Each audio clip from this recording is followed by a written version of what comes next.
Hey, good morning. Happy Sunday. This is Take It to the Hizzy Fantasy Football TITTH number 64. I'm your host, Justin Bruni. I got Nick Davis with me. Tell him what's up, Nick. What's up, y'all? Good morning. Good morning. Happy Sunday. Happy football. We are diving right into our Week 8 game preview.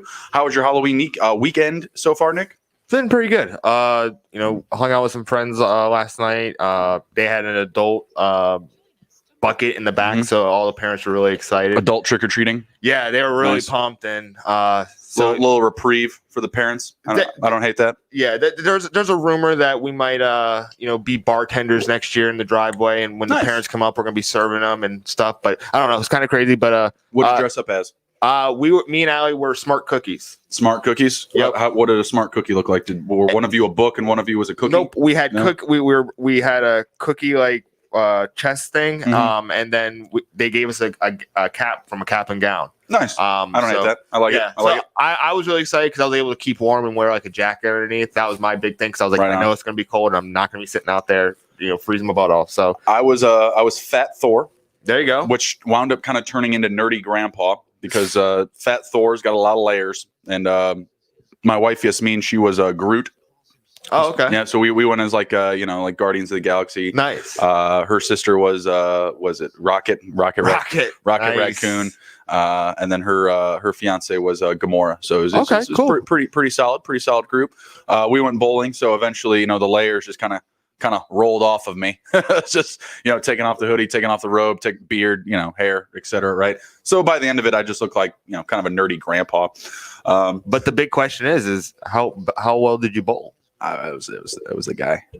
I was the guy. He did the damn thing. I did it. I won the first game with no strikes. Everyone else had a strike for the first game, but That's impressive. I Winning still- without a strike. yeah, I was cleaning up the spares, cleaning up the garbage. Yeah, no big deal. Hammering down the strikes down the stretch. Yeah, I had a few. I was a throw away from a turkey. Actually, a pin away from a turkey. Now that I think about it, it's 2 strikes and a niner. Oh, yeah, no. it's always fun, right? It's always fun, right? I'd quit right there. I'm done. All right, so let's dive in. We got Week 8 on the books. We're going to be rolling into all of the games, all the previews, and we'll be jumping into sit and starts as we go along here. Really quick, right out of the gate, player game statuses. Everyone that is ruled out for this week, just going to take it from the top. Some of these are really easy. You're already going to know them. Some of them are, 13th hour stuff here. So we got Aaron Jones for the Packers out, Miles Sanders, Michael Thomas, Jeff Wilson Jr. not going to be in the lineup this week. Julian Edelman heading to the IR. He's going to be gone for time. Yeah, right. It's going to be gone for like at least 3 weeks. I wish this happened about 3 weeks ago. Yeah, exactly. Joe Mixon out another game. Prop up some more Giovanni Bernard shares this week. Sammy Watkins, Brashad Perriman, Debo Samuel. I was a little shocked by that one. Not great to see. That's a bummer. They It use is. him so much, and it's just like, man, like if he can just like get some games together, he'd be I feel like one of the most exciting players in the league, but he just can't get it together right now. So Nope. N'Keal Harry out for the Patriots. Alshon Jeffrey still out for the Eagles, unable to make his return just yet. Austin Hooper for the Browns. Andy Dalton, fire up Ben, Dr. Danucci, Deshaun Jackson, Zach Ertz, Raheem Mostert, Austin Eckler, Nick Chubb, Sony Michel, Manny Sanders still out with COVID for the Saints. Marquez Galloway, Week 7 darling for the Saints, going to be out this week up against the Bears. Also out Manny Sanders and Mike Thomas. So fire up Traquan Smith? we've been saying fire up Traquan Smith forever, and yes, and last week it was Marquise Callaway, and he was sitting on my bench. Like I don't even remember picking him up. I just picked him up. Cheers that he's even on your bench, but it was one week too short, right? You know what the thing was? I thought he was Antonio Callaway. Oh, ouch! And I was like, well, I'm gonna Ouch. try and get a big play guy. He's and a then big play guy. I didn't. I grabbed the wrong Callaway. But you know what? It worked out. But it sucks. But Traquan Smith, I'm out. I'm out on Traquan Smith. I will not hype up Traquan Smith anymore. We'll get to the Bears matchup here. We'll get there. kind of jump into maybe some value plays there. I think Alvin Kamara is the big DFS play there. Oh, I saw a Some stat. Matt Murray. I saw a stat that Alvin Kamara is on pace to break Christian McCaffrey's running back receptions record and also the rushing record or something like that. He's their whole offense. Yeah, they've been missing Mike Thomas this whole time. Sean Payton's not going to let the season fade out. So I get it. Makes a ton of sense. I love Kamara. He's so awesome. Super electric. Yeah. Rounding it out here, we got Chris Godwin out and Devontae Freeman out for the Giants. Some guys not expected to play. Definitely do not want these guys in my lineup as of right now, 8 a.m. Eastern time. We're looking at Mark Ingram, Carlos Hyde, Jamison Crowder. Expected to play today. Dalvin Cook, fire him up absolutely this week. Allen Robinson did clear concussion protocol. Same for Phillip Lindsay. I'm not sure about Phillip Lindsay just yet, but I'm definitely firing up A-Rob in this game. And then Damian Harris for the New England Patriots, also expected to play today. Some game time decisions still coming down to the wire. We're looking at Mo Alley Cox for the Colts, Mason Crosby for the Packers. That's actually like a big deal with Mason Crosby being out. Like he's a legitimate kicker. He's been there 2 pointers, for a decade. Yeah, 2 pointers. Yeah, they're going against the Vikings. They can go for 2 every time. Let's do this. But might be interesting across the spread. We'll see what pops up there. Travis Homer for the Seahawks, Chris Carson for the Seahawks. Still a game time decision. Not sure how it's possible. The man's made of cement. Tyler Higbee for the Rams, Frank Gore for the Jets, and Tim Patrick. No, not Frank Gore. Yeah, fire up LaMichael P. Ryan. I'm not confident in Gore this week going up against the Chiefs, but we'll get to that as we get into our game previews here. Jumping into the first one, Book not making it easy on us. Indianapolis Colts traveling to the Detroit Lions. Colts coming in as -2 favorites on the spread, -2.5. Detroit Lions home dogs plus 127 on the money line. We're looking at a game total of 50 points here. Right out of the gate, Nick, what are the trends telling you here? I'm leaning towards the Colts here. Colts to me have just been the better football team. I like them on the spread at -2.5. What are the trends saying? Okay, so Indianapolis is 4-1 straight up in their last 5 games. Mm-hmm. The total has gone under and for the last 5 games for Indianapolis against NFC opponents. Okay. Indianapolis is 5-0 against the spread in their last 5 games against an NFC North opponent. Okay. Total has gone under in 9 of the last 12 Indianapolis games in November. And then also, this is a stat that I was just kind of like really zoning in on. Mm-hmm. Detroit is 0-6 straight up in their last 6 games at home. Dang, not liking the home field advantage there, Detroit. What's up with that? Wow, that's shocking. That's like a season. No, go ahead. I was just saying my gut instinct here is just Colts -2.5. Really, I'd like it at 3 or 4, but I'll take the 2.5, and I like the under. Yeah, I like the under too. The total's gone under in the last 4 of Detroit's last 5 games against an AFC South opponent. Mm-hmm. So this game is definitely leaning towards the under. Definitely leaning towards Indianapolis. I'm gonna jump on the train with Justin on that one. All right, so both of these teams have some value on defense, specifically the Colts, right? I believe they're getting Darius Leonard back this week. Oh yeah. So I'm propping up their defense a lot more. I want to say they're like second up against the pass and 4th or 5th up against the run, the Colts or something like that. And the Lions, their best asset really is their passing attack. Jeff Okudah has actually shown up for them, and it's really been needed, right? Because Darius Slay, he got shipped out to the Eagles. He's been showing up for them. In my eyes, kind of putting one in the eyes of the Lions, right? Like, hey, yeah, I'm show you guys for trade me, and that whole thing. We've talked about that before. Matt Patricia, Darius Slay, but anyways, Jeff Okudah. That passing defense has been looking pretty good for the Lions, so I'll give them some value there. I'm going to take the under in this game. I think 50 points is a little too high. I could see it coming down to the wire. 47, 48 game total points. A 27-21 type of game, 26, 24, something like that. Give me the Colts here. I like them. I'm not starting either of the quarterbacks because I do believe that the passing defense is going to be legit. I could see a couple of interceptions going both ways. I think that the Colts really need to put the ball on the ground, and I think I don't know what the Lions need to do.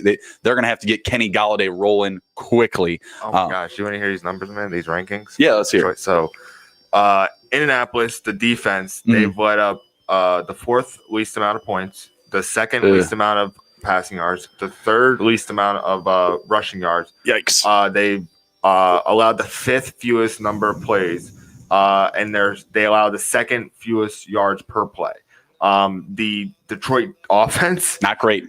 It is awful. So they're 27th in the league in passing yards, 30th in rushing yards, 32nd in time on the field. That's like possession. That's awful. That's your defense just getting gassed every game. Number of plays, 32 also. And then yards per play, they are in the bottom half of the NFL. Their offense is mediocre, probably lower than mediocre, but and then Indianapolis's defense is just so elite. And it's just and I think a lot of it comes with the Lions not having a run identity. You know, Adrian Peterson, Swift, Johnson, they don't know who they are there just yet. The last two games, the Lions look good, but they played Atlanta and Jacksonville. You know, like I don't know what we're necessarily supposed to expect from them this week. They are what are they now? 3-3? Yeah, the Lions are 3-3 now. They have losses. Holy hell, they're 3-3. They have losses to Chicago, Green Bay, and New Orleans. I see this as another loss today, as close as it could potentially be. I also see the Colts as a team, as the team in this matchup that could blow it wide open. So for the Colts, give me all of Jonathan Taylor, T.Y. Hilton, no, I don't know about dipping into Zach Pascal and Marcus Johnson. I don't really know about that. Is Michael Pittman back? Michael Pittman is back. I thought I saw something. And that's what kind of concerns me about Marcus Johnson. Marcus Johnson was looking very, very good for the Colts here the past couple of weeks, but two really positive matchups. And you had Michael Pittman out, who was kind of like that, preseason darling for them, getting a lot of hype. The snaps were there. He was starting to kind of come along, grab some catches with the injuries to, Paris Campbell. So I'm not really trying to dig that deep. Give me T.Y. Hilton. Give me Jonathan Taylor. Are you ready to fire up Trey Burton? Are you ready to fire up Trey Burton, Nick? I'm not firing up Trey Burton, and I'm not firing up T.Y. Hilton. T.Y. Hilton has been like a huge disappointment. Like he's just a guy there, and it's just very unfortunate. I mean, I was kind of paying attention to the new Indianapolis offense that was coming in. I was like, man, Philip Rivers, he's a gunslinger, and he ain't slinging nothing. What about Pascal or Johnson? I would take a shot on them. So Pascal not last week because I had a bye. 92% snap share, T.Y. Hilton 94, Marcus Johnson 63. I have to imagine if Pittman is good to go. I really don't know the full status of Pittman. If he's going to be, ready to go, log in 40, 50, 60% snap share. I really don't know. It's his first week back. Yeah. I'm not telling you just put him in your lineup. No way. No, thank you. I would take a DFS shot on him, like in a lineup or something, like, one of your final lineups where you're just like, man, I just want to try and get everybody. Throw Michael Pittman in there, man. Like, if he's coming back, he does have ability. In our DFS one for you, me, and Emron, for my mock one, I put in Marcus Johnson. I'm cool with that. Yeah, I'll take a shot. He cost like 3,000, and the matchup was there. I do see like a T.Y. Hilton kind of getting entangled into the passing game of the Lions. So we'll see what we get there. Let's jump over to the Lions. By the way, I'm not a Trey Burton guy, but the numbers are there for him. I mean, what is he at? 56% snap share count now. He hasn't played over 56%. And let me just pull up Trey Burton numbers because they're stupid. They're dumb. I hate them, but we got to get them out there. Even with that 56%, Rivers targeted him in the last 3 weeks 5, 6, and 5 times. In that time period, he has 4, 5, and 2 catches and at least 1 touchdown. Like Philip Rivers trying to make Trey Burton a thing again. I absolutely hate it. I'm not telling you. Make Jack Doyle thing. Yeah, you would think, right? He actually got Jack Doyle a touchdown in the game before the bye, but it was like a couple of targets. It was driving me nuts. I don't trust any tight end there. They have Mo Ali Cox potentially coming back. It's just going to make it even more harder to predict, who's going to get fed the ball from the tight ends from the Colts. So I'm not interested in those guys. Give me T.Y. Hilton, give me Jonathan Taylor. I'm not trying to dig too deep into the bag for this matchup. Let's jump over to the Lions here really quickly. Are you ready to start Matthew Stafford? I think the defense for the Colts is too stout. I think there's better options out there in single quarterback leagues. True. I was thinking Superflex because we play in Superflex now. It's Superflex, worth it, but he's a starter, of course. Yeah. You kind of have to. What about DeAndre Swift, Adrian Peterson? Man, I'd play AP. I would Man, DeAndre Swift, he's kind of like coming on, but the matchups, like I referenced, Atlanta and Jacksonville, very friendly up against the run. I don't love these guys today. I'm staying away. Give me Kenny Galladay. Kenny Galladay. I'm Hawkinson. I'm ready to bench Hawkinson. I'm ready to bench Hawkinson. He's a touchdown dependent option. They have Darius Leonard coming back this week. I think it could be a little bit more stressful for him. And that, touchdown, that lingering touchdown that Hawkinson needs pretty much every week to make his nut. I don't know if it's coming this week. I really don't. I'll just throw the sitter start at you. Harrison Bryant or TJ Hawkinson? One more week of Harrison Bryant with the Browns with Hooper out? Just keep riding with Hawk? Who's Cleveland playing? Cleveland, that's a good question. Vegas. Ooh. The Raiders. I would go Harrison Bryant. Yeah. The thing is I already have fucking Rashard Higgins and Kareem Hunt in the lineup. Get that stack, yo. The Browns. Let's go. Yeah, get that stack. Fire up the Browns. I like Rashard Higgins too. But yeah. Also in that little DFS lineup I put together. I'm okay with that as well. Yeah. So I'm going to say actually to stay away from Hawkinson this week. I think he's a solid bench candidate up against this stout defense. I just don't want any of the Colts this week. I don't want the smoke. Give me Kenny Galladay. He's the most reliable option there. We saw Danny Amendola kind of get some action in last week.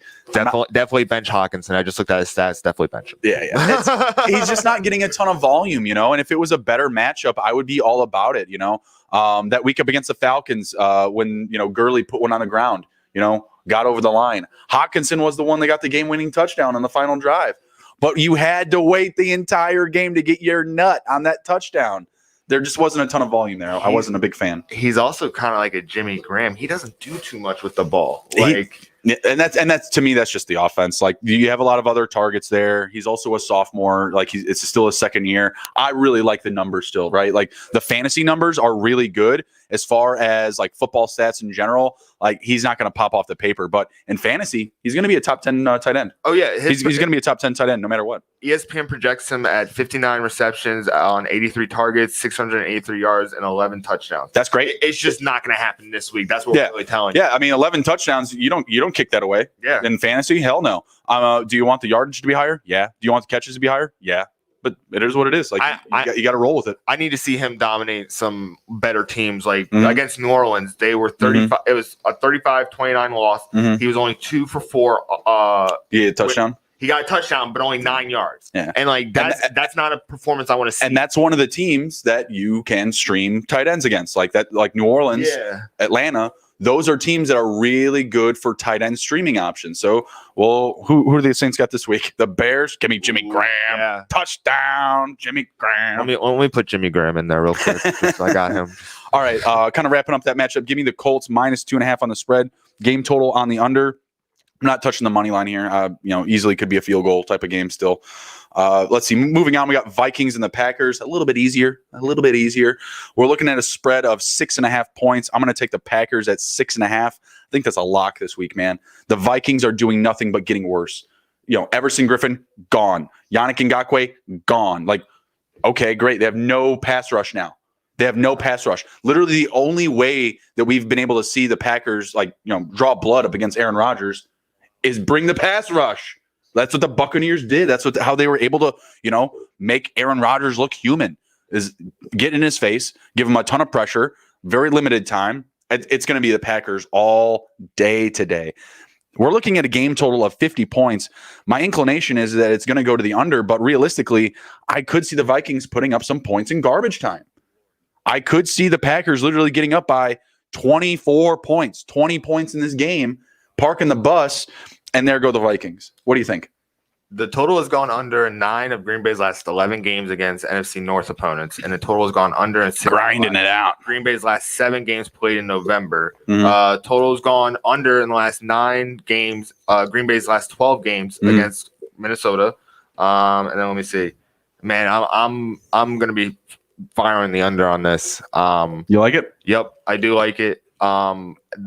Minnesota's offense, it's just not working correctly. Like there are pieces that are having individual success, but it's not translating into team success.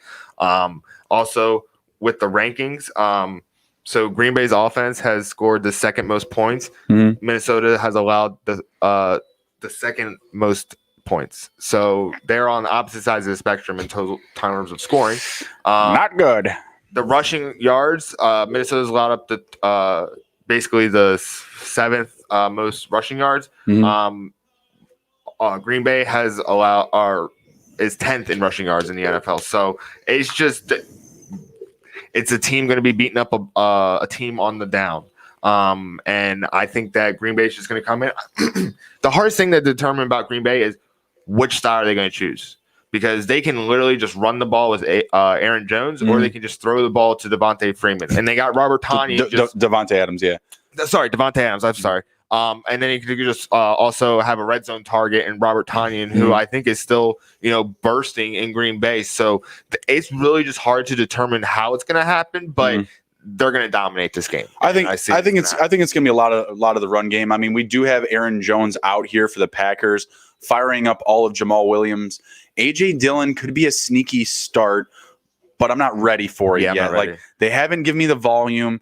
His build, his body, it looks good. Like, he looks like he's ready to take on that role. Like, he looks like if Jamal Williams got hurt, like, all right, we're all right here.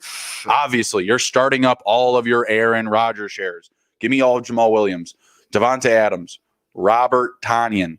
But Nick, MVS, Darius Shepard, AJ Dillon, are you digging any deeper into the Packers bag here? I'm gonna say nah.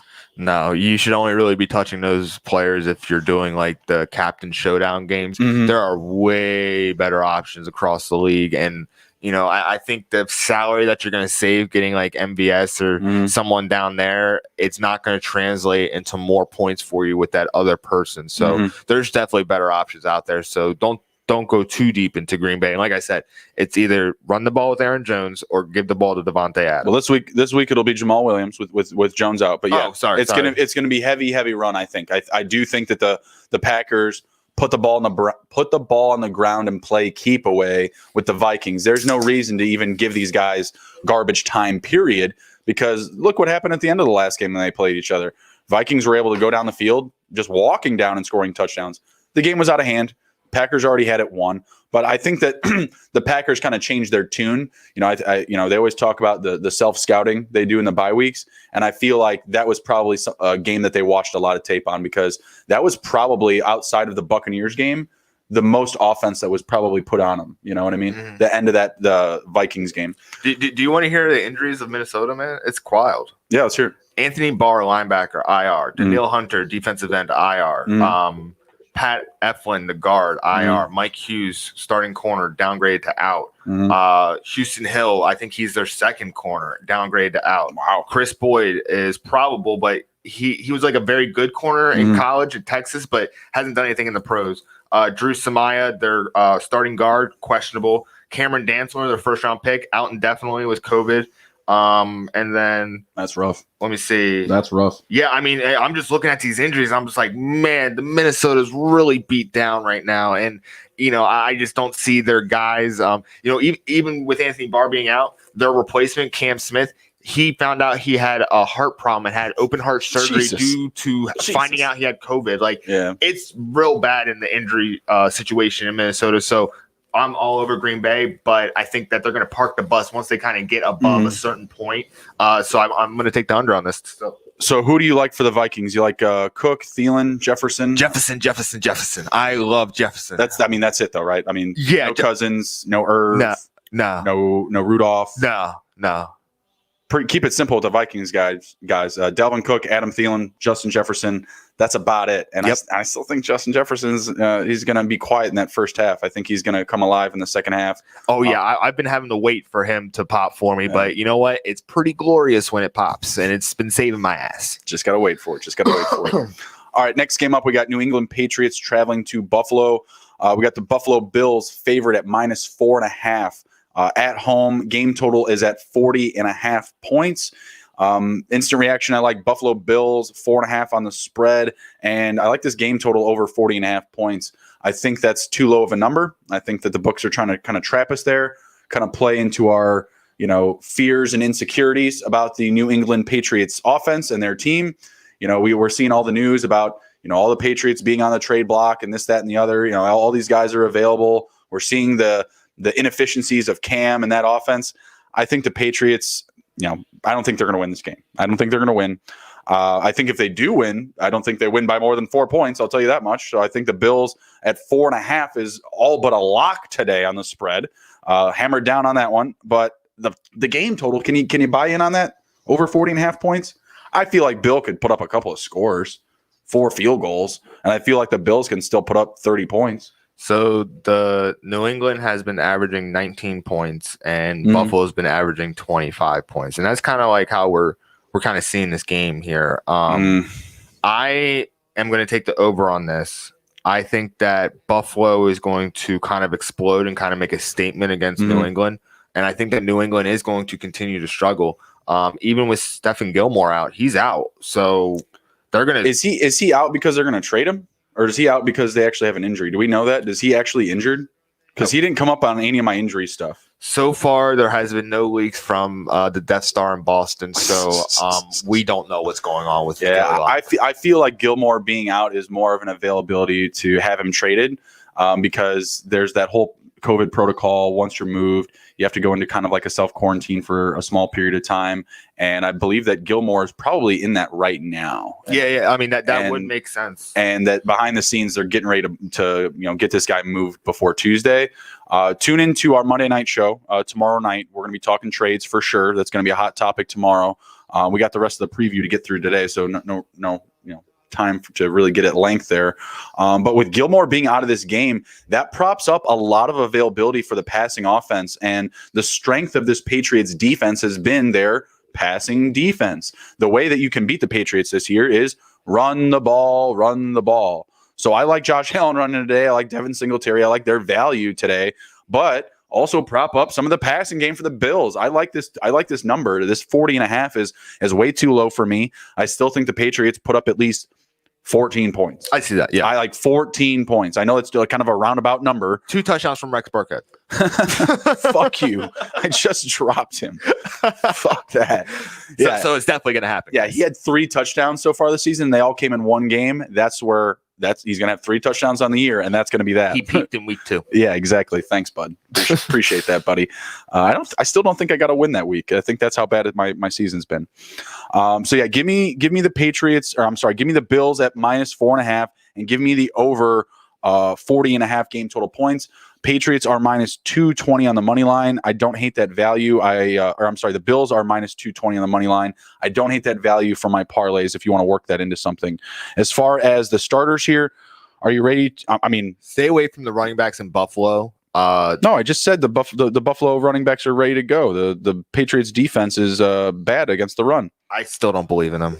Well, so one of them's got a hit. I'm saying to fire up Singletary, no Moss for me. Yeah, I feel like Allen is going to be running a little bit today as well. I feel like they're going to be bringing a lot of the edge rushers. Sorry, Chase Winovich, someone I want to be referencing for sure. There, I feel like he's going to be bringing a lot of pressure. From the outside, and there's going to be a lot of run up the middle because Singletary, that size, like if I'm going to give some space, I'm gonna make it up the middle, for the Bills, just because of Singletary size. So yeah, give me Allen, give me Singletary, Diggs, John Brown should be good to go. Yep. So fire up John Brown. Yep. Are you still ready to plug in Davis? No. With Brown back, you're good to pull him. Yeah, I'm good to pull him. Tyler Croft. Make a dollar holler. Tyler Croft, I could see that. Make a dollar holler. They do like to target their tight ends randomly. So he did pretty good last week, actually, with Knox out. I believe he had 5 targets and 4 touches. I think all the tight ends were out last week because they all had COVID, and he actually has. They had like Lee Smith or somebody like that. They had one backup. Of course, Lee Smith. He just comes out. They all had to go into quarantine, but I believe Smith cleared his test that morning or the day before. So, okay. Knox was the one that straight up tested full blown positive. So yeah. As for the Patriots, who do you trust? Nobody. Absolutely no one. I'm not firing up a Patriot. I'm not firing up a Patriot this week. I like maybe Damiere Byrd. That's about it. What's the randomest receiver on the Patriots right now? Grab him. He might probably pop. The randomest. Yep, the randomest. The most McDonald's worker sounding name you can find, because it's just like last week. Gunnar Olszewski. Oh, that guy. That's the perfect guy right there. Pick him. Speaking of random names, you remember that random Jaguars quarterback that I mentioned? Luton. He's starting next week. starting. Bring it. Starting. We got it. Yeah, they came out right away. They're like, Mike Glennon, it's not a thing. Ryan Izzo, tight end? No, Yeah, the tight ends are nothing in New England anymore. Yeah, you can't even fire up Cam Newton here. James White, there it is. Fire up James White. I fired him up last time, and someone's got to catch the ball. James White. I can confidently say start James White because I'm going to do it. Defense will catch the ball. Because I'm going to do it. All right, so yeah, I'm taking the Bills there, -4.5. Give me the over 40.5 game total. Next up, we got the Tennessee Titans and the Cincinnati Bengals. This is a fun one. I like this game. We got the Titans at -7 on the road. Bengals +7 at home. Game total 50.5 points. Good teams win. Great teams cover. Go Bengals. Let's go. Give me the Bengals +7 at home and give me the over 50.5 game total points. Offense in this game. All right. I kind of agree with that. And here's the trend. So Cincinnati is 5-1 against the spread in the last 6 games. Let's go. The total has gone over in 8 of Cincinnati's last 11 games. The total has gone over in 4 of Cincinnati's last 5 games at home. And they're 4-1 in their last 5 games this season against the spread. So yeah, I'm going to just go there. What I'm going to say about the Titans is that they are probably one of the better teams in the NFL, but they aren't like blowing them out, because they have Derrick Henry. They're going to be giving him the ball. Their passing attack is more of like game management and just kind of like a shot play every once in a while to like AJ Brown or whoever's open. And the Bengals are playing fucking Madden. Yeah, let's go. Yeah, I love watching the Bengals play, and right? I love covering them because it's just like, man, like they're in it. Oh, look at this shit. This is so funny. I just looked at this. So they have the records underneath the teams. They are 1-5-1 record, but they are 5-1-1 against the spread. That is a great team right there. Sorry, the record doesn't say so, but get the Bengals a defense, and they're going to the Super Bowl. I'm believing in Joey Burrow, man. I'm believing. Dude, stay healthy, Burrow. Just stay healthy. Like, I've been talking up Herbert being rookie of the year. Herbert's got a defense. You know what I mean? Like, he's got some playmakers on that side of the ball, and Burrow just doesn't. And the game plan is so different for Herbert versus the Bengals. Like, the Bengals are just like, yeah, bro, go out there, throw it 40, 50, 60 times. We don't give a fuck. Just go out there, get all those experience points because it's going to be superstar mode in 2021, brother. They're going to let it go. They're going to go get some playmakers on defense, and this team's going to be real next year. I'm telling you. So here's what Joe Burrow is working with right now. Okay, so his starting guard is on IR. His starting tight end IR. Uzama. I know, but it gets worse. So his starting tackle out. His starting center is doubtful. He doesn't have John Ross. That doesn't really matter. But Joe Mixon is doubtful. It's like he's making everyone around him better. And that's what, honestly, if I draft a guy number 1 overall, that is the one quality I want to see from my number 1 overall, because I can put people around you when I start seeing that, and then everybody gets better because Joe Burrow just brings a different energy to Cincinnati. Like, I remember when Andy Dalton came in, it was kind of like, oh man, Andy Dalton's here, but it's kind of like, screw Andy Dalton. Like, no one really likes him. Everybody and their mother's cheering for Joe Burrow, and I feel like Andy Dalton was a thing. I mean, you don't get the nickname the Red Rifle or Red Rocket or whatever for nothing. You know what I mean? Like, but he had Marvin Lewis, and he had there was a lot of issues going on during that time, and they never won a playoff game. Right now, it's just very exciting because, Burrow and companies, they're a long way off from a playoff win, but I'm pumped for the future. There's a lot of promise here. There's a lot of promise here. To me, the Bengals just need to clean up the defense. Like, they get a defense on for Burrow and company, they're going to be fine. They've already shown they don't need AJ Green. They've already shown it. Why haven't you traded him? That's the question here. We got a couple days. Titans 2-4 up against the spread. If the Texans reset. If the Texans can cover, then the Bengals can as well. Give me the Bengals +7 over 50.5 game total points here for the Bengals. Fire up Burrow. Fire up Tyler Boyd. Fire up T. Higgins. Fire up Giovanni Bernard. I'm not ready to dig into the Drew Sample talk yet. I'm not there. I'm a little hurt. You were a little early on that. I'm a little hurt. I was a little early to the Drew Sample show. I saw someone pick him up in our league. I don't get, like, 1 week he'll 0 targets, 0 touches. Next week he's got 6 targets, 4 catches, 58 yards. It's like, what the hell? What the hell? killing me. And it was like a positive matchup the week that I had him too. Oh yeah, I know. The Titans, give me everybody, right? Give me Jonnu Smith. Give me give me Corey Davis. I said Adam Humphries. He's on my bench technically. Adam Humphries is just really tough for me with Corey Davis doing the stuff that he's doing with AJ Brown. Yeah, I'm gonna say to hold off on Humphries. The volume just isn't there. One more injury, you know. If Corey Davis wasn't there, if he's on the COVID list again, I'd be all about it. Yeah. But give me Corey Davis, give me AJ Brown, give me Jonnu Smith, Derrick Henry, and Ryan Tannehill. Yeah, give them all to me. Ryan Tannehill, quarterback 3, quarterback 2 on the year. If you're starting Ryan Tannehill every week, you have to start Corey Davis. I can't back down from that take. So yeah, fire up all those guys and give me the Bengals +7. Good teams win. Great teams cover. All right. Next up, we got the Raiders traveling to the Browns. We got the Browns coming in as -1 favorites. Game total here is 48 points. I tell you every time, never take the Browns to cover. I am taking the Raiders at +1 on the road. Give me the Raiders at +1. Game total is at 48 points. I'm going to take the over here as well. The Raiders, they're a very efficient offense. They like to put up points. They will take the field goals, no problem. And the Browns, their offense, it's kind of rolling around recently, right? And there's some plus side up against the Raiders defense that everyone has just been able to feast on. I want to say they're averaging like 24 points against each game. Let me pull that up. Something like that. Yeah, the Raiders defense has not been very good. It's very young. It's 32 points. 32 points a game? Good God almighty. Yeah, hammer down your Cleveland Brown options, right? I thought I was looking at the wrong menu, to be honest. Good golly almighty. Yeah, I'm firing up all the Browns I can. I mean, I did mention the Harrison Bryant thing earlier. I may have to take that back. I may have to go back and get him in my lineup, but yeah, give me the Raiders at +1 here. Give me the over 48 game total points. What are you thinking there, Nick, with the trends? Total has gone over in 6 of Las Vegas' last 6 games. They're 4-1 against the spread of the last 5 games on the road. Total has gone over in 5 of Las Vegas' last 5 games this season.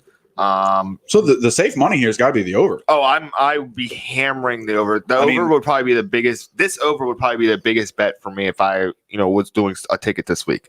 Total has gone over in 9 of Las Vegas' last 11 games against an AFC North opponent, and Las Vegas is 10-5 straight up in the last 15 games played in November. And then let me get some Cleveland ones. So, and also while you're doing that, buy the Raiders up to 3. That's really good value. I'm seeing getting them at 3 points at -159. That's really good value for me. I don't really love the 1 point. I just like the Raiders in an upset just because to me, their offenses just look better overall and more efficient. And the Browns, they just kind of die out sometimes. And I'm not sure what we're going to get without OBJ there. Go ahead. Listen to this specific stat. Mm-hmm. So the total has gone over in 4 of Cleveland's last 5 games played in week 8.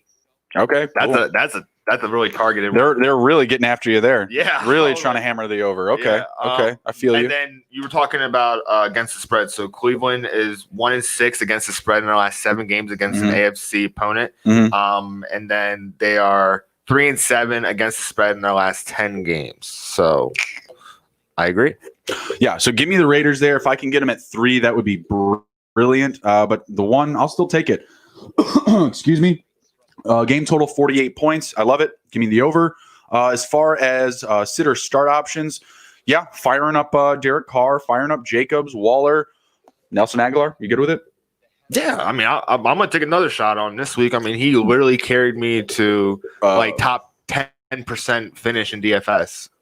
Ruggs? No. Not this week. Renfro. Yes.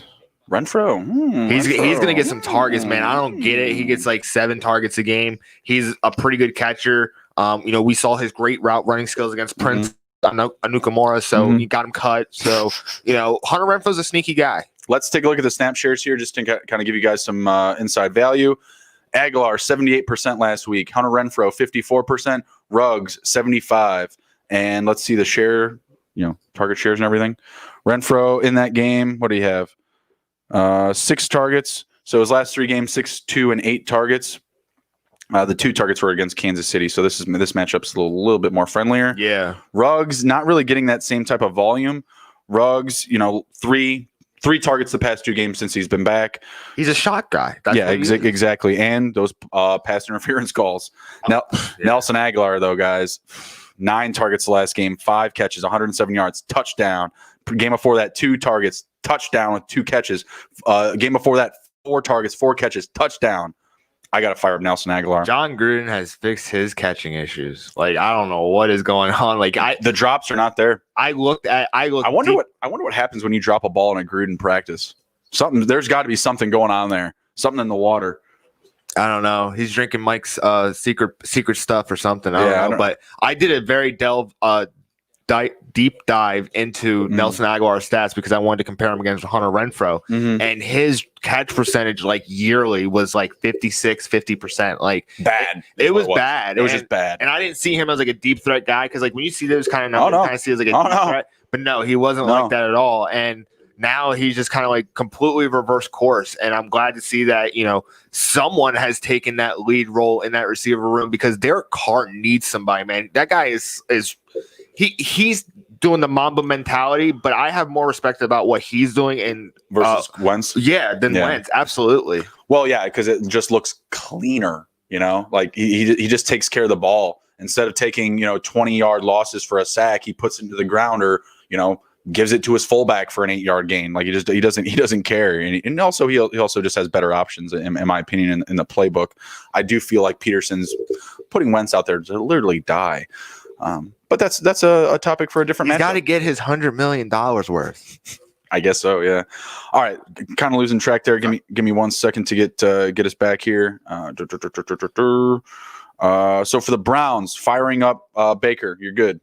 Fire up Baker. Yes. Fire up Kareem Hunt. Yes. Fire up Jarvis. Yes. Fire up Rashard Higgins. Yes. Harrison Bryant. Definitely Rashard Higgins. Yes. What about some Peoples Jones?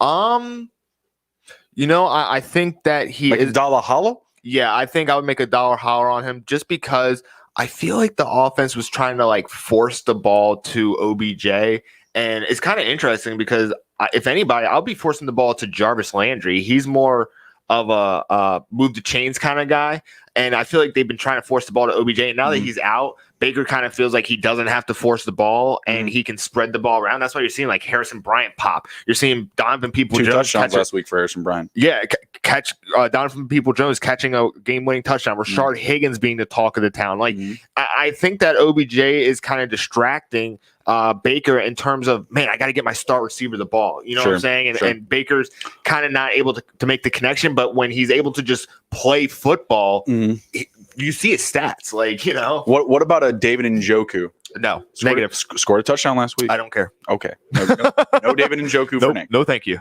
Let's take a look at the snap share just real quick. I'm not on it either. I'm not on David Njoku either, but I'm curious to see the shares. I like his flexibility. I like his athletic ability, but I don't like his stats. 77% for Bryant and 60% for Njoku. I still don't love it. I'm gonna stay away. Why don't they trade him, man? They should definitely get something back from him because he's definitely valuable. He wants to be traded. He wants to be traded. There are teams that desperately need a tight end. I don't see why he's not moved, but at the same time, like after Hooper, I mean, I guess they would need Hooper back. Like they don't have him there right now. He should be back next week or the week after. So I don't know. Maybe they'll feel better about it after this week. But yeah, I'm not ready to start him up. But yeah, give me Baker, give me Hunt, give me Higgins, Landry, and Harrison Bryant. And if you want to make a dollar holler on a Peoples Jones, yeah, I'm not. I don't hate it. I could see why you would do it if you're that desperate. But you better be desperate. And it better be thin. It better be real thin. Oh, it's not going to be thin is the margin of this next game. Oof, I know exactly what the Jets and the goddamn Chiefs. And I just hate these matchups, man. Like right now I'm looking at the Chiefs on the money line, minus 3,000. It might as well be 3 million. Like it just doesn't matter. Just some of these games, the books will refuse to give you any value and they push you to something else. They're right now, they're pushing you to the game total because you certainly can't take the fucking spread of minus 19.5 points. What am I supposed to do with that? The Chiefs have not blown out anybody. They have not gone out into the field and been like, hey, let's score like 1 million points this game. Let's throw 80-yard bombs to Hill and let's chuck up 40-yard gain plays to Kelsey every other play. They've not been that team. I was talking to our guy Chris Robbins at Detroit Bessie on Twitter. Follow us. He was asking about like Mahomes or if I was actually asking if Tyreek Hill was overrated, and I said I don't think Tyreek Hill's overrated because it doesn't seem like Pat Mahomes is being unleashed. Like it seems like he's being held back, and it's kind of. I agree. It's almost I like agree. Andy Reid is trying to outsmart himself and be like, oh, I can save Patrick for later weeks or something like that, or just when we need to floor it in this game specifically. Like correct, we saw it specifically in the Patriots game. Where are the Chiefs? Where are the Chiefs? When are they going to show up and play this game? And I didn't understand it. And you know what? I saw it up against the Bills too. I saw it in the Bills game too. Really slow starts, anemic, as you like to say, right? Yep. Just not any. There's no aggressiveness. They're not trying to floor it. And then the other team scores. Oh no, you didn't. Oh no, you didn't just score three play touchdown. Exactly. Exactly. Why are you playing from behind? Like. It's like they are playing ahead when they start each game. It's like they're already playing up 8 points. Yeah. That's what I'm feeling like. I hate this 19.5 spread. If you gave me 10, if you gave me 12, if you gave me 14, I would take that number. 19.5, it does nothing for me. Minus 3,000, it does nothing for me. So the only value they have given you in this game is 49 points as a game total. I am hammering the under. I am hammering the under. I am hammering starting the Chiefs in DFS this week. I don't care how much they cost. I don't care how much less you have to spend on everyone else. The Chiefs are a lock in DFS this week. Give me a couple of interceptions. Give me a touchdown. It could be very similar to their last matchup with the Broncos where the defense was scoring points. Sorensen for the Chiefs, I picked him up literally. Listen to this. 12:58 Eastern time. Touchdown, defensive player, started him, right? But what did it do for Mahomes and company? What did it do for Tyreek Hill? What did it do for Kelsey? I don't really love. Like knocked them out of the game, to be completely honest. Pretty much, yeah. Like I do not love you have to start Kelsey and Hill every week in regular fantasy, but in DFS, I do not love those options this week. No, I do not. I see a lot more Hardman. I see a lot more Lev Bell, redemption, revenge game. Oh, anyone? Man. Start up Lev Bell in I would DFS. Definitely put $1 higher on Lev Bell just to see what would happen. Oh, he's gonna be in our DFS lineup. His today. first run is gonna go for 25 yards, which will be longer than any run he had under the Jets. Yep. So I don't love this matchup whatsoever. Like people could be counting their money before it's already made, but I hope you got a fat stack to make $100 off of 3,000. Give me the under 49 points. Keep it simple with your options here. Obviously, you're starting Mahomes, you're starting Hill, Kelsey, Lev Bell. Yeah, Lev Bell. Fire him up because I think that Clyde Edwards-Helaire could be, taking the back seat in this one. But in regular fantasy, how are you sitting Clyde Edwards-Helaire? How? Yeah, you can. How? You're just not expecting, a booming week for him. You're not getting a 30-point fantasy game out of Clyde Edwards-Helaire this week. For the Jets, no one. No, like honestly, probably the kicker, if anything. Like LaMichael Pirine, I think could break out this week as far as being a pass catcher. I could easily see him catching 6 or 7 balls. You're looking at Jamison Crowder, Brashad Perriman, top 2 receivers being out of this game. So your options now are Braxton Berrios, Jeff Smith, LaMichael Pirine. Frank Gore is going to be a game time decision. If Frank Gore is out of this game, I give you permission to start LaMichael Pirine. Father time caught up. You're welcome. I've given you permission to start LaMichael Pirine. If Frank Gore is out of this game, it's 8:43 Eastern time right now. Wait. If Frank Gore is out, I give you permission to start LaMichael Pirine. I'm a Braxton Berrios guy, but I'm not doing it. No thanks. Jeff Smith, I was there. No thanks. Could be a lot of volume. Not starting Sam Darnold, but I'm not. No Jets. Any contrarian take there? No. Yeah, I didn't think so. What do you think of the game total? 49? Oh, yeah, definitely go under. Jets have gone under in 4 of their last 5 games. They have, let me see. Oh, there's more Kansas City stats. So total's gone under in 4 of Kansas City's last 6 games. And total's gone under in 4 of Kansas City's last 6 games against the NFC East opponent. So, I'm not seeing the explosive power unless they're down. So I'm still going to say the under because it's just like right now they're playing just enough to get the W. It's kind of frustrating because they have so much firepower and everybody's expecting a big show. But a lot of times it's been a letdown watching the Chiefs. Yeah, it really is. I'm not expecting a ton from them this week. And I'm not interested in trying to grab the Jets on a sneaky plus 19.5. No thanks.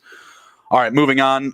Rams traveling to Miami. Going to be an interesting one here. Miami plus 3.5 as home dogs, but I'm taking the Rams minus 3.5 with Tua showing up for his first game.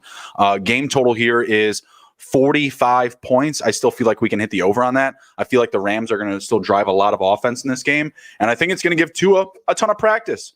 But don't doubt yourself or don't doubt if Fitzpatrick can get into this game still. Tua throws a couple interceptions to Jalen Ramsey, and it's over. You want to see some stats, man? These are crazy. So yeah, let's get it. The LA Rams are 1-10 straight up in their last 11 games against Miami. That's a shocking stat.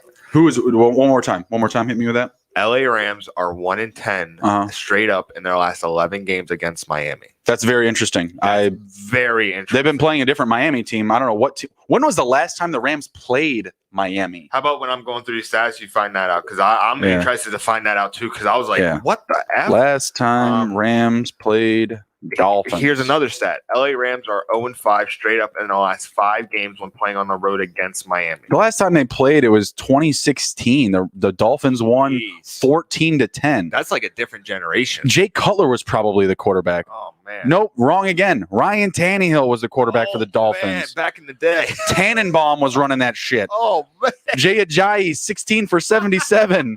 Devontae Parker, 8 for 79 and a tutty. Jarvis Landry, 5 for 28. Rookie year or something like that. Jared Goff, rookie season, 17 for 31, 134 passing yards. Todd Gurley, 20 for 76 and a touchdown.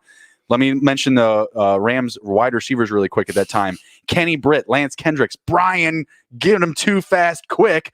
Tavon Austin, ya boy, and my guy, Pharaoh Cooper. Holy shit. Tyler Higbee was there. Wow. Tyler Higbee was there, bro.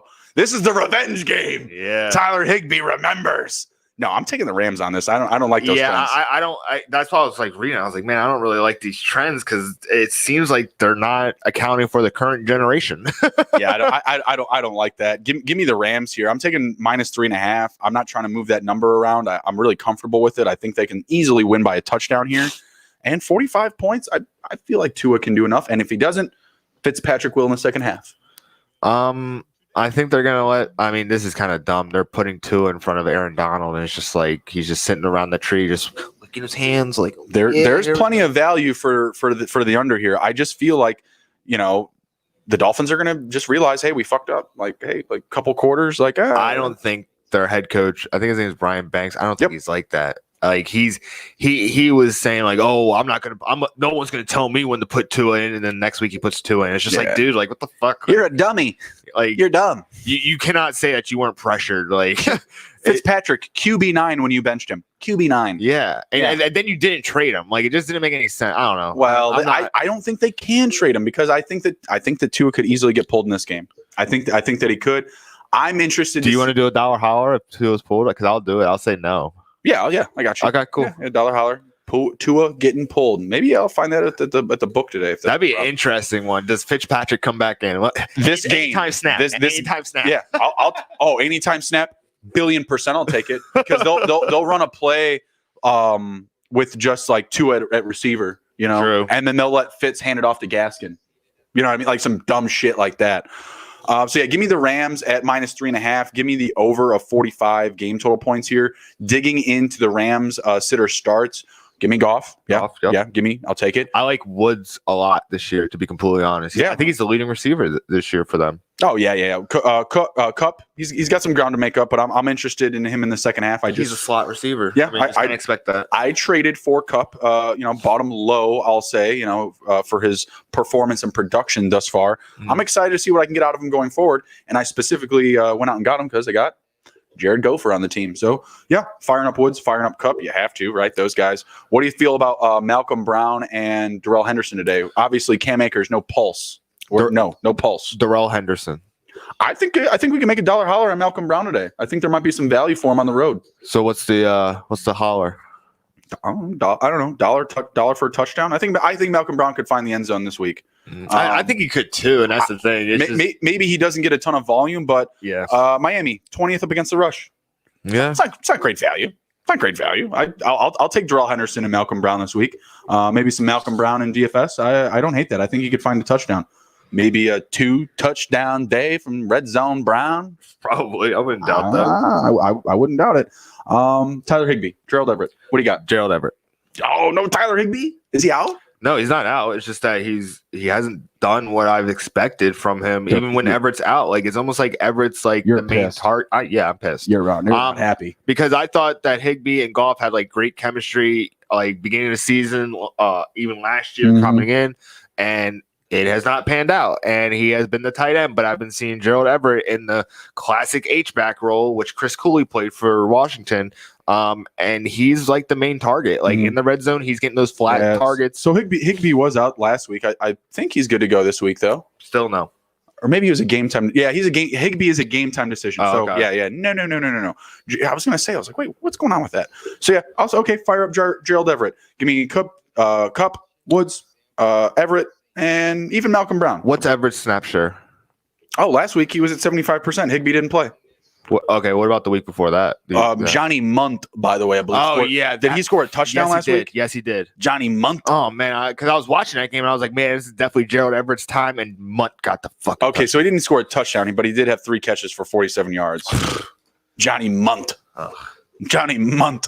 All right, what about Dolphins with Tua at the helm? I'm saying bench.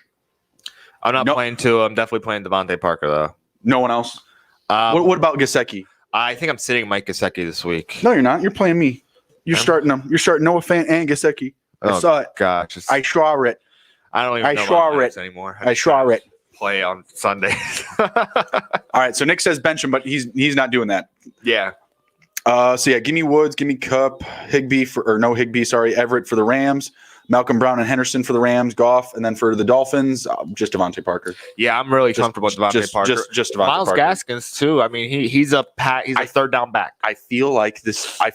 So the whole Tua thing to me is about bringing this kid in and showing off a new offense. That's what's in my head. Is they're going to come out and they're going to run the RPO and it's going to ruin Myles Gaskin. Yeah, I can see that. Like if Tua was, more like a Fitz, more of like a shotgun, in the pocket type of quarterback, I'd be thinking Myles Gaskin, think and dunk time. Yeah. Let's go. Like let's get some short yardage to Myles Gaskin. But I don't see that anymore. I see RPO, I see, misdirection, I see a lot of mirage plays, a lot of movement, pre-snap. We'll see what we get out of it. But I'm not loving Tua. I'm not loving the Dolphins this week. Benching everybody but Devontae Parker. Who has the better week, DiNucci or Tagovailoa? Tua. Yeah, I hate DiNucci. All right, next up. I mean, we'll get there. He's going up against the Eagles on Sunday night. I don't love the spot. I don't love the spot whatsoever. All right, next up, probably the most fun, most exciting, whatever you want game on the day. Steelers at the Ravens. We got the Ravens coming in -4 at home, -210 on the money line, game total of 45.5 points. Give me the over 45.5 for sure. I mean, I guess there could be some defense today. There's good defense on both sides, but there's a lot of offense too. I don't like this number whatsoever. Give me the Ravens at -4. I'm not saying that they're going to win, but because I told Donnie, I don't know how many times, hey, those Ravens, they got to look out for the Steelers. But I'm going to take the Ravens -4. They could lose by a field goal. I like that number a lot. 4 points is solid. If you're feeling the Steelers, you got to buy this up. You got to buy this up to 6, buy it up to 7 if you can. I don't hate that. I don't hate buying the Steelers up to 7, but my inclination is Ravens -4 and give me over 45.5 points. What do you think? Total's gone under in 13 of Pittsburgh's last 20 games. Total has gone under in 13 of Pittsburgh's last 16 games on the road. Mm-hmm. Gone under in 5 of the last 6 games when playing on the road against Baltimore. Mm-hmm. And then Baltimore stats. Total has gone under in 5 of Baltimore's last 7 games. 4 of the last 5 games at home for Baltimore. 5 of the last 6 games when playing at home at Pittsburgh. Mm-hmm. So I'm going to say the under. But I'm going to say that Baltimore covers because they are 5-0 against the spread in their last 5 games against November. They're 5-0 against the spread in their last 5 games against an AFC North opponent. So what are they on for the year? Let me take a look what they are against the spread. Yeah, Baltimore. They are 3-2-1. Pittsburgh is 5-1 against the spread. Oh man, that's not good.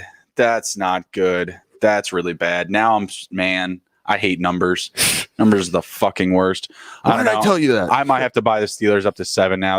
That's gonna be driving me crazy. Oh boy. Projected score 26-16. Oh lordy. Oh lordy. We might have to come back to this one. Yeah. But the Steelers, you know what though? They have not played a team like the Ravens. No. We got to keep this simple. I got to pull up the Steelers schedule. I know for a fact they have not played a team like this. Who is the best team that the Steelers have played?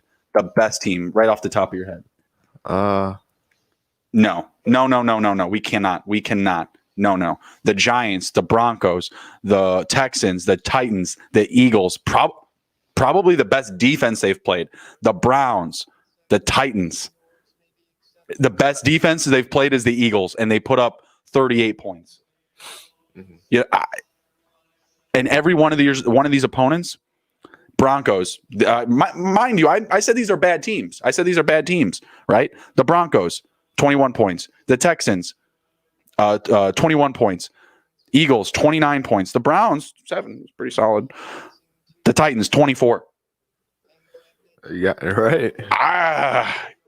Ravens, -4. Thank you. Sorry that we had to really work that out in front of you there, but it's a close game. It's going to be a fun one. I'm going to take the Ravens at -4 here. Keep it simple. We got to kiss it here. Firing up all of Lamar. Firing up. Ooh, this is an interesting one because I forgot about the old Mark Ingram most likely being out. J.K. Dobbins. Sorry, I have my answer.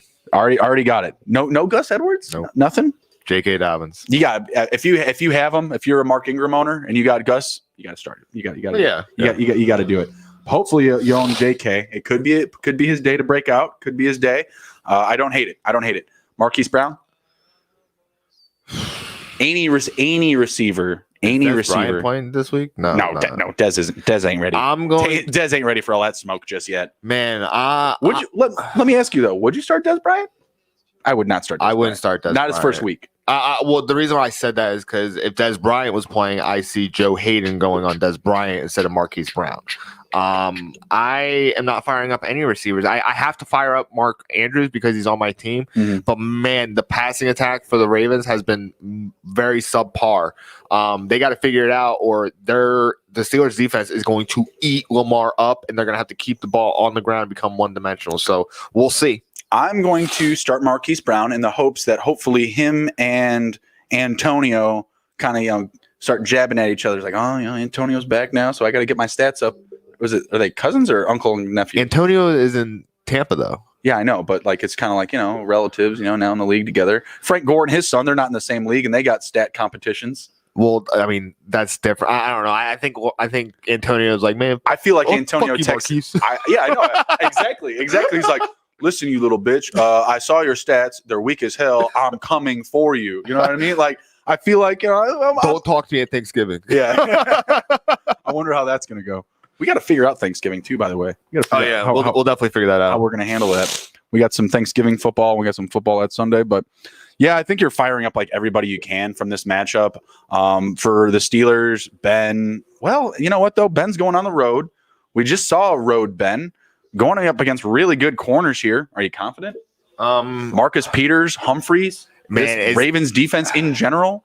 I think that this is kind of going to be the coming out party for the Ravens defense because they also just got Yannick. Yeah, the Steelers defense has been Calais Campbell and Yannick Ngakoue. Yep, the Steelers defense has been very opportunistic the entire season, and the Ravens have kind of just held their opponents in check. But I think this week they're really going to be able to show what they can do because the Steelers have probably the most weapons on offense that they have faced all year, and they're going to have a hard time. But I think the Ravens are going to pull it off. To be honest. Yeah, I do too. Not starting Ben though. I'm gonna say to sit him this week. Give me Claypool. Give me Juju. Oof, you good for Deontay? I'm not good for Deontay. I need to see 2 touchdown game last week. Who's the receiver you trust the most this week? Is it Claypool? Probably Juju. Okay. Is it? I mean, to me, I like Claypool the most just because he was the healthiest. Yeah. This week, Deontay, Juju, Ebron banged up. I see a lot of James Conner this week. I think he's gonna have to catch some balls out of the backfield. I could see a lot of ground and pound from the Steelers because, man, there's gonna be a real big. I mean, it's gonna be a tough pass rush. Yeah. I mean, Yannick Ngakoue. I mean, he's only been there since the bye, but I have to imagine he did his job in Minnesota too. I know, but I have to imagine it's just gonna be like, bro, you don't have this playbook yet. Go kill Ben. Yeah. Go kill Ben. Yeah. You know what I mean? Seriously, like the pressure is going to be coming from every direction here, up front, in the secondary. Like there's going to be nowhere for Ben to hide. Calais Campbell, Yannick Ngakoue up front, Marcus Peters, Humphrey in the backfield, like Patrick McQueen in the middle. And Judon. Yep. Like they've got some real hitters there. So I'm a little worried about the Steelers, but give me Connor, give me Claypool, give me Juju. I guess I'll say hold off on Deontay Johnson and Eric Ebron, but I feel like every time I say to sit Deontay Johnson, he puts one in my eye. Tread lightly with that one. I feel like, if he's on your squad, you may have to get him in your lineup, but if you have another option there, I'm trending down on Deontay. Next matchup up, we have the Chargers traveling to Denver, going to the Broncos. Battle of the Young Guns. Yeah, Herbert going up against Locke. I like the Chargers at -3.5. Locke and company just kind of, not impressing me the past couple of weeks. Middling around. Yeah, just really not impressing me. You have who was hurt there? Tim Patrick. He's been their guy for the receivers. Yeah. He's not trending in the right direction, but you got Albert O looking good there. You got Noah Fant, probably going to be a better week for him, I think, this week. Lindsey's coming back. Lindsey is coming back out of concussion protocol, so yeah, I like a lot of Lindsey and Melvin Gordon this week. What do you like on the spread here? I'm taking Chargers -3.5. Game totals at 44.5. I will take the over. I'm gonna say Denver covers. So Denver is, close game. You're saying? Yeah, I'm gonna say it's gonna be a close game. And the Chargers, they haven't been blowing people out, so that's another thing too. Think about the Bengals game. That game was pretty close. Yeah. So Denver is 12-6. Wait, the game one? Yeah. Yeah. No Herbert. Oh yeah. No Herb. No Herb. I want to see. I'll give the trends, but I'm gonna look at the margin of victory since Herbert's came in. Both of these teams are good up against the spread. Broncos 4-2. Chargers 4-1-1. Both are solid. Okay, yeah. So Denver's 12-6 against the spread in the last 18 games. Total has gone under in 4 of the last 5 games against LA, and then 13 in the last 18 games at home. But they're 6-1 against the last 7 games when playing at home against LA. I think it's just going to be a really close game, but I think that the Chargers are going to pull off the win. So where are they? -3? They're 3.5. So, oof. Yeah, I'm gonna take the Chargers here. I'm gonna say Denver covers, but LA wins. Okay, yeah, there you go. Denver, so they win by 1. Denver's 2-4, but they're 4-2 against the spread. The average score I'm seeing here for the Chargers 24.83. For the Broncos 19.33 on the nose. You can't win like that, man. On the nose. When you score under 20 points, it's hard. It's very hard. Yeah, but they're a growing team here. They're also missing Von Miller and Cortland Sutton. Yeah, some big weapons for sure. And they were missing Locke. I forgot about Cortland Sutton. I was like, man, why isn't Judy popping off? It's just because he's like the number 1 guy. Yeah, that's tough to really get your feet wet in the NFL, like literally when you're just like draped in coverage every week. CD definitely has an easier time getting open than Jerry for sure. Oh yeah, absolutely. So let's see here. In this game, give me all of Herbert. Give me the running backs. I'm going to take Jackson and Kelly this week. I like both of them for DFS options. Corner of the market. I think you will, because I think they're going to be low percentage plays, and I think either option will get you steady value this week. I think both are potentially likely to find the end zone. I'm not sure which one over the other. Gun to my head, give me Josh Kelly over Justin Jackson. But yeah, give me Keenan Allen, give me Mike Williams. Or will you make a dollar holler on a Jalen Guyton? No. Hunter Henry. No Hunter Henry for you. What's up with Hunter Henry? What's going on with the gentleman? What's going on with the young man? He's not doing. Isn't it a contract year too? It is a contract year. It's pitiful because I have not seen any kind of production come from him. No, I ain't seen it from Virgil Green either. Let's see. Hunter Henry, 77% last week. Yeah, only 3 catches, 4 catches a week before that. Needs a touchdown to make his week. You might be able to find a better option out there, but you know who's really popping? Fucking Mike Williams. I like Mike Williams a lot. Didn't pop last week. Yeah. Didn't do who anything. did they play last week? Good question. I don't know off the top of my head for some reason. Was it the Buccaneers? That makes sense. Was it the Why it would be Buccaneers? hard? Yeah, because Herbert and Brady played against each other. Yeah, so I don't remember off the top of my head. the Bucks do have one corner who is really good. And Allen, he had a huge game last week too. So well, Mike Williams, he likes to on week, off week, on week, off week. and he's a deep shot guy. If you follow the trends, it's supposed to be an on week for Mike Williams. I'm saying to start him. I'm starting Mike Williams this week, but I don't necessarily love him. I'm not writing home. Yeah. I would say he's like middle of the road type of wide receiver option. You may have some better value on your bench, but he is a big play threat, big deep ball guy, and Herbert has shown, hey, I'm throwing deep balls. So yeah, I'm firing up Mike Williams. Opposite side for the Broncos, are you firing up Drew Lock? I'm going to say nah. No. Gordon, Lindsey? Yes. No Tim Patrick. Well, he could be there, but I'm going to say to bench Tim. No on Judy. I will say fire up both tight ends. Give me Noah Fant and give me Albert O.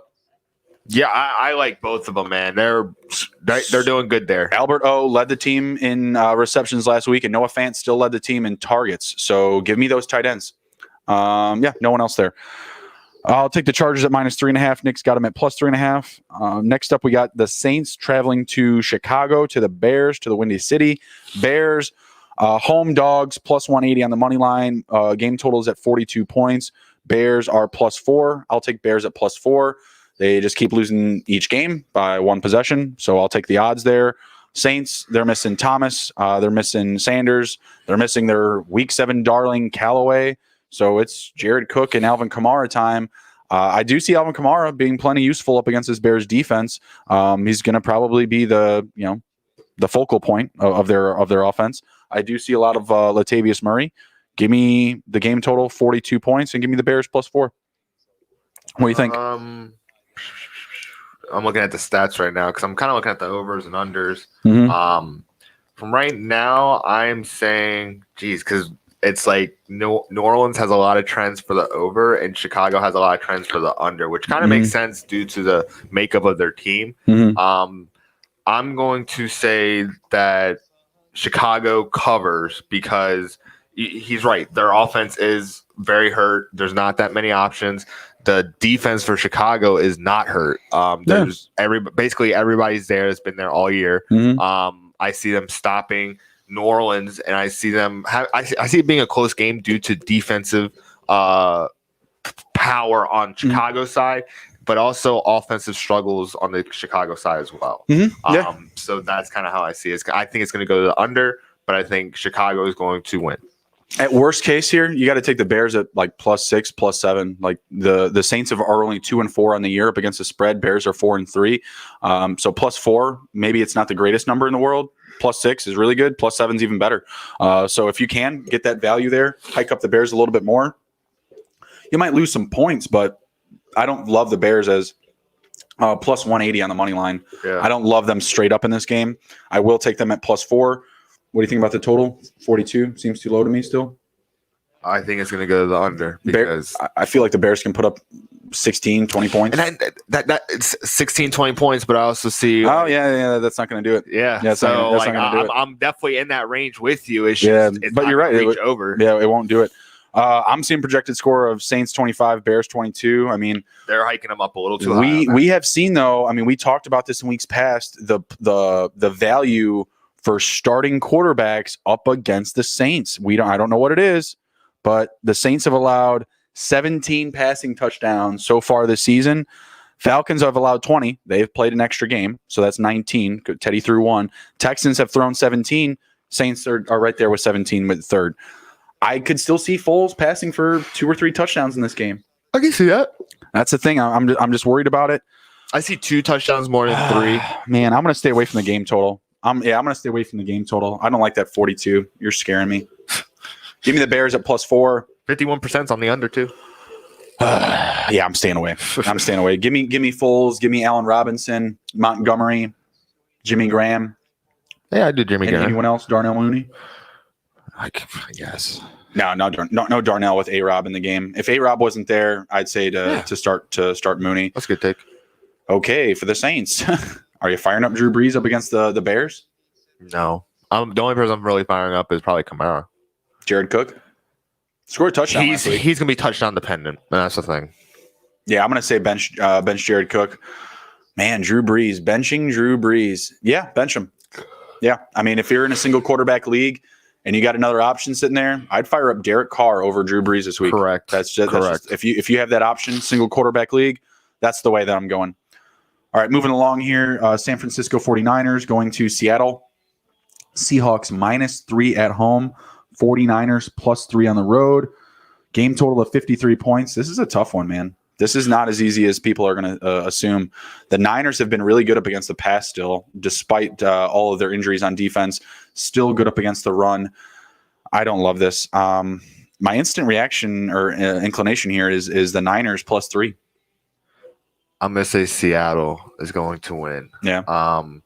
The stat that I saw was San Francisco is 1-8 straight up in their last 9 games when playing on the road against Seattle. Okay. Ouch. That sucks. It's not good. It's not great. And then let me see. What was another? Oh, they are 2-11 straight up in their last 13 games against Seattle, and they're 4-14 against the spread in their last 18 games against Seattle. So it's not looking good for San Francisco, and the total has gone over in 5 of the last Seattle's last 7 games, and total has gone over in 6 of Seattle's last 9 games against San Francisco. So I think this is going to be a high-scoring game.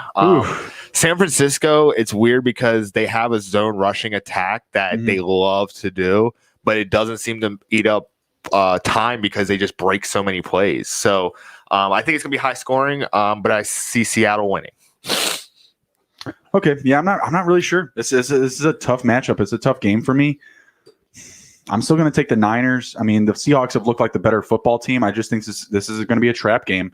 The Niners have just been really, I don't know, misdirecting us all the time.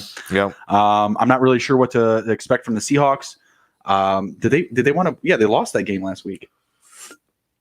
To who? The Cardinals. Oh yeah, they did. They lost that game. And that, to me, like the Niners, to me, still look like a better team than the Cardinals. I don't know what it is.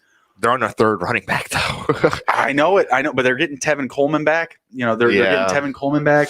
They still have McKinnon. They still have Hasty, who we're high on. Okay, so out of those 3, McKinnon, Hasty, and who's the other one you said? McKinnon, Hasty, and Coleman. Coleman, who would you start out? Gun to my head, just pull the fucking trigger. Just pull the trigger. I don't know. Just shoot. Just shoot me. I don't know. Like it seems so easy with. Can I get 2 choices? Yeah, right. Like I guess I'll take Coleman and Hasty. Like yeah, I'll bet keep Hasty. Like McKinnon, he's been healthy and they haven't been using him. I don't know what's going on. Like I feel like it could be one of those situations where it's like, okay, we're going to use McKinnon at receiver because Debo's out. We're going to use Hasty and Coleman at running back, but realistically, they're just catching screens out of the backfield. I really don't want any action from this game in fantasy. I'm going to start Hasty. I'm going to start Jermichael Hasty.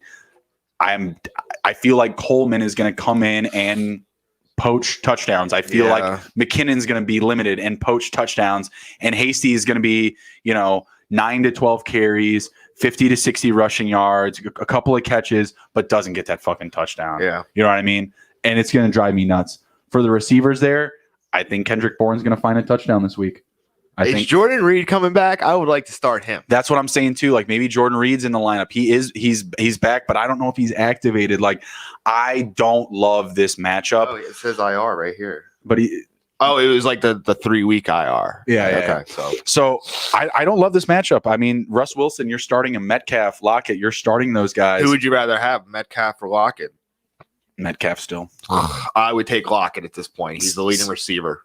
I mean, yeah. I mean, I was all about him coming into the season, but this matchup in general, I'm gonna like Metcalf more. The total, I'm staying on the under, but I'm staying away. I'm not taking any part of this one. Just pull the trigger on this one. What do you think about the Niners? So just running through these pieces here. Like, I mean, if you have a Seahawk, you're firing them up unless they're the running backs. Do not start a Seattle running back. Yeah. No thanks. Give me Russ. Give me Metcalf. Give me Lockett. Give me Greg Olsen. No running backs. I have no idea which one to tell you to start. The Niners, are you ready to start Garoppolo? No. Yeah, I'm not starting Garoppolo. Kittle? It's a really good matchup, though. It's a really good matchup. I like Kittle. I like Kendrick Bourne. Jermichael Hasty, I guess, is the option that I'm giving you here. Sorry, guys. I'd be playing the fuck out of Debo if he was in. Like, not even playing. Like, he's in like every aspect of the game. It's incredible. I love watching him play. Ayuk. You know what? Yep. In this game with Debo out, yep. Ayuk, I'd play him. Yeah, fire up Ayuk. Next game up. Oh, where'd it go? Just lost it. I believe it's Sunday Night Football, Eagles and the Cowboys. Yep, Cowboys traveling to Philly. Wow, Philly minus 11 on the spread, minus 515 on the money line.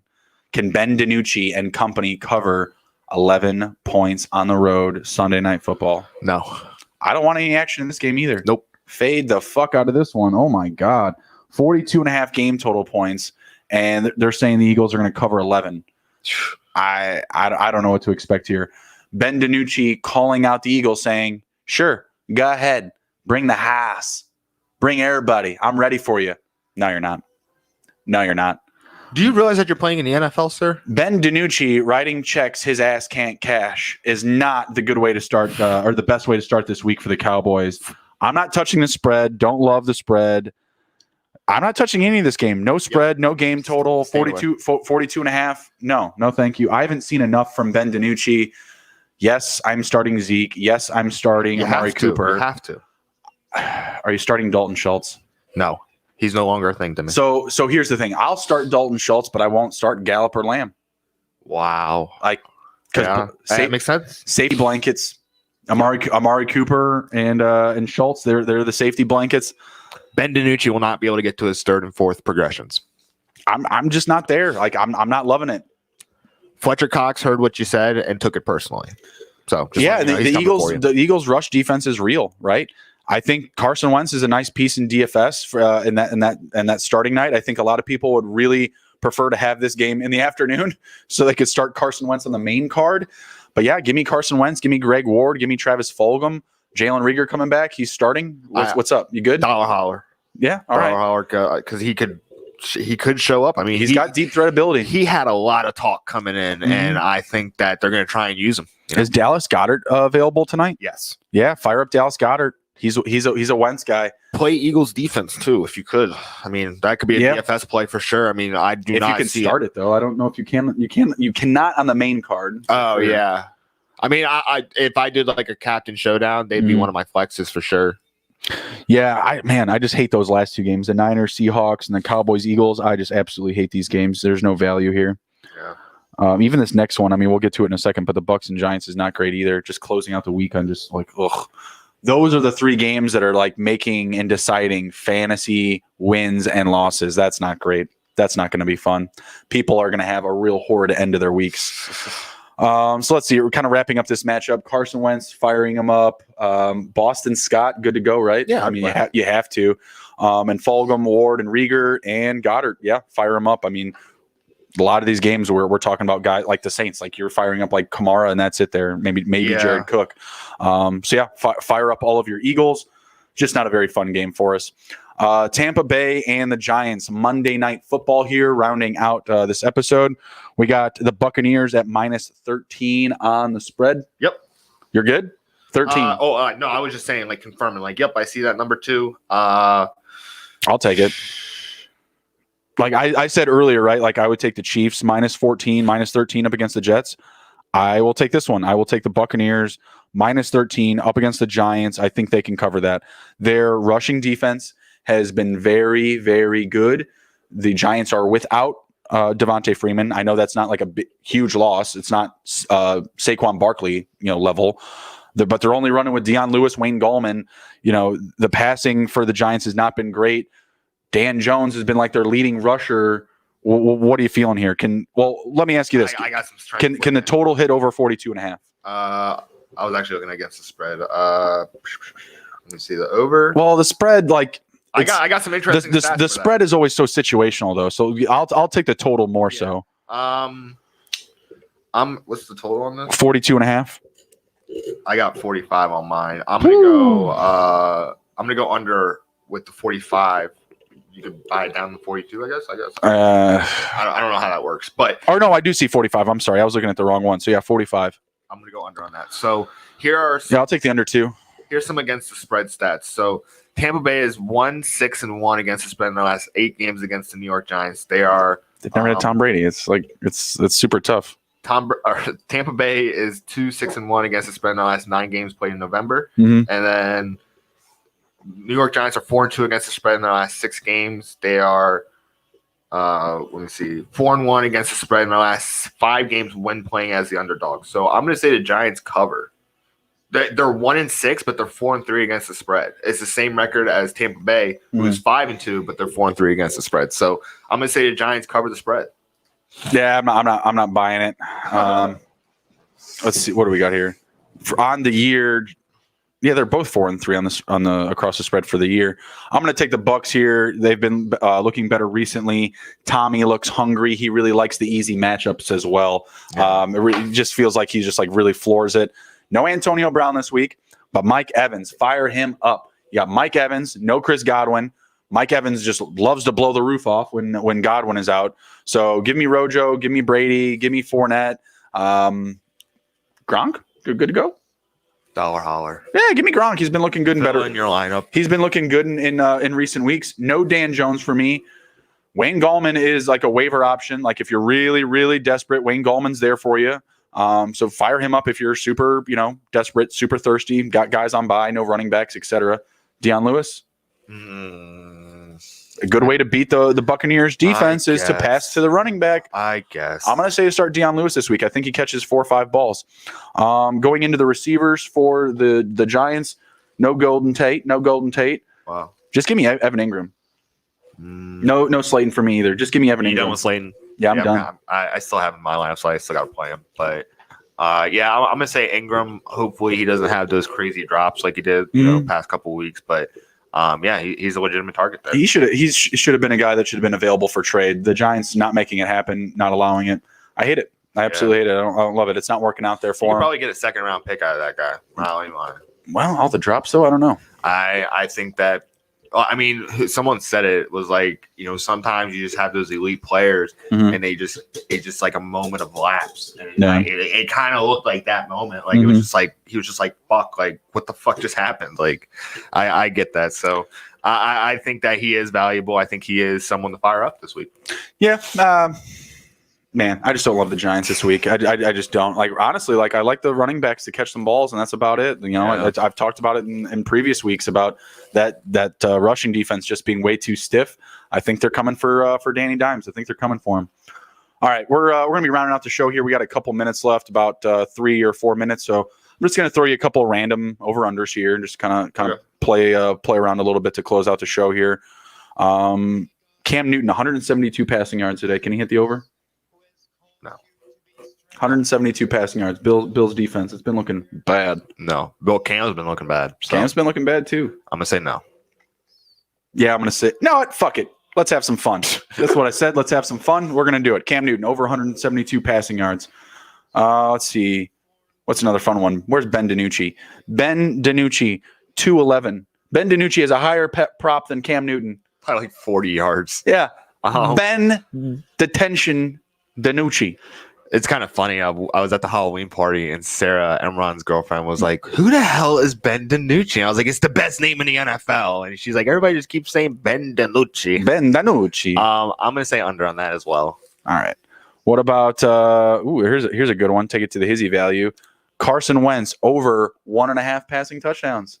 I'm gonna say over. Yeah, that's easy money. Take it to the Hizzy. Smash the like button. Share the video. Let's go. Let's get that. What's another low hanging one? They got Patrick Mahomes at 2.5. I'm going to say the under. Under, yeah. Yeah. He's not hitting 3 up against the Jets. They don't need him to hit 3 up against the Jets. Baker Mayfield, 1.5 up against the Raiders. Over. Aaron Rodgers, 1.5 up against the Vikings. Over. Take it to the Hizzy. Give me Aaron Rodgers, 2 passing touchdowns, and a Packers. A list of these and a Packers win. Because when you go to the sportsbook, you need to take these, yo. No, this fucking sportsbook won't take player props. Boo. Yeah. That's why you got to vote. I told some guy in line last week. I was like, oh yeah, Harrison Bryant this week. Receiving touchdown and a Browns win. But Bengals covered. Don't forget. And that's exactly what happened. Well, actually, Harrison Bryant had 2. I didn't say 2, but I said Harrison Bryant touchdown, Browns win. And the next guy asked me, he's like, well, didn't you just say the Bengals are going to cover? I said, hell yeah, I did. Because good teams win, great teams cover. Go Bengals. All right, how about some rushing yards? Some rushing yards. I just saw Jonathan Taylor and it disappeared. Aaron Rodgers, 10.5. Give me the over. Over. That was rushing yards, guys. There's a long list here for rushing Quarterback yards. rushing yards seem to be like really low. Oh, like, yeah, I love it. because we've been doing this almost every week, and every time there's like one or two that like really stand out to me, and it always happens in like the first like scramble that they do. Wow, Kareem Hunt is really high. This is a high number. I'm not taking a stand either way, but 90.5. Wow. Holy shit! They're expecting some run for Dew today. Expecting some run, like 20 carry type of run. Give me the over. Oh man, I'm staying away. What's the plus minus on that? It's even both ways. 114 both ways. They're not wow. fucking around. They're trying to make some money on that number for sure. Well, you know, they come out and they take these like grand, you know, type of positions like that. They just make someone like, he's gonna go. They're thinking he's gonna go that high. Oh, over the top for sure. Yeah. They're cleaning up money. Reference Wayne Gallman in that Bucks game, 37.5. I'm gonna go over. I think he's gonna hit 40. I think he could hit 40. What's another fun one? Latavius Murray. I think he's gonna get some real run today. 35.5. I'll take the over. You can't put Alvin Kamara out every play. So yeah, I definitely say that. Well, and just like the way that they operate when those receivers are out, they just go really run heavy. Receiving yards, pick a couple here. Let's go Adam Thielen for some garbage time. Can he hit over 65.5? I'm gonna say yeah. Thielen can hit that on one. He can hit that on one. True. AJ Brown, similar number, 65.5 up against the Bengals. Overs, and that's paying even money both ways. That's a Hizzy value for sure. 65.5. AJ Brown for the Titans. Take that. All right, we'll jump into some catches, and then we're gonna close it out here. Catches. Looking for some value. Chase Claypool, can he hit 5 catches? It's plus money. I like this number. No, I'm saying Chase Claypool over 4.5 catches. Take it to the Hizzy, plus money. Hammer it down. Cooper Kupp, they're only saying 5.5. That's also plus money. Give me 6 catches. Under. Give me 6 catches for Kupp. 5. How about a running back?